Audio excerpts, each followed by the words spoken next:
ქვემო ქართლის სტიქით მიყენებულ ზარალს ითვლიან სიტყვამ და ქარმა რეგიონის 3 მუნიციპალიტეტი მნიშვნელოვნად დააზარალა. საკითხთან დაკავშირებით დღეს დილით მხარის გუბერნატორი პატა ხიზანაშვილი მუნიციპალიტეტების გამგებლებს შეხვდა და დაზარალებული რაიონებისა და სოფლების შესახებ ინფორმაცია პირადად ბათგან მოისმინა. გუბერნატორის განცხადებით სპეციალური კომისია ზარალს უახლოეს დღეებში დაითვლის.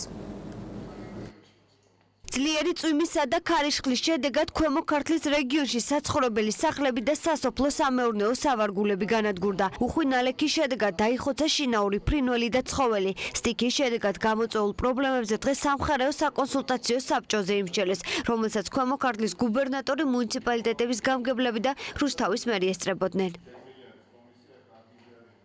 ყველა ზომებს ვიღებთ ახლა, რომ დროებითი ხიდები მომზადდეს და აღდგეს.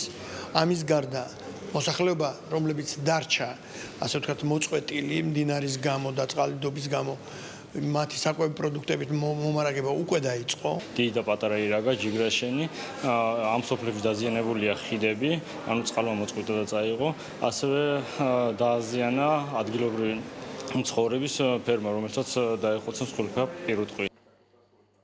რაიონების გამგებლებმა მხარის პირველ პირს დეტალურად მიაწოდეს ინფორმაცია დაზიანებული ინფრასტრუქტურისა და სასოფლო სამეურნეო სავარგულების შესახებ. სტიქიამ ყველაზე მეტად თეთრი წყარო, დმანისი, წალკა და ბოლნისი დააზარალა. წალკის მუნიციპალიტეტში რამდენიმე სახლი დაიტბორა. უხვი ნალექის შედეგად სოფლები რაიონულ ცენტრს მოწყდა. სტიქიის ზარალის დამთვლელი დროებითი კომისიები მუნიციპალიტეტებში უკვე შექმნილია. პროცესში აქტიურადაა ჩართული სამხარეო ადმინისტრაცია. ზარალი საკმაოდ მასშტაბურია, განადგურებულია მოსავალი, პირუტყვსაც აქვს პრობლემები, რაოდენიმე სული პირუტყვია დაკარგული, ამ დრომდე ეძებენ, ვერ პოულობენ. სტიქია საკმაოდ მასშტაბურია. რომელ სოფლებში? ძირითადად ეს ზედა ზონის სოფელია, გომარეთი, სარკინეთი, ველისპირი არის აგრეთვე ზედა სოფელი სხვა მიმართულებით. ეს არის სოფელი ირგანჩაი, სადაც გზაცაა ჩაკეტილი. მანგლისის მონაკვეთი არის დაკეტილი იყო 9 საათით, იხსნება ახლა მეწყერი ჩამოვიდა. არის სოფელი რეხა და სოფელ ავრალოს დამაკავშირებელი გზები იყო ჩახერგილი. დატბორილი სახლები დღეს მთავრობის წარმომადგენლებმა მოინახულეს. მათი განცხადებით სტიქიის შედეგად დაზარალებულ ოჯახებს ხელისუფლება დახმარებას გაუწევს.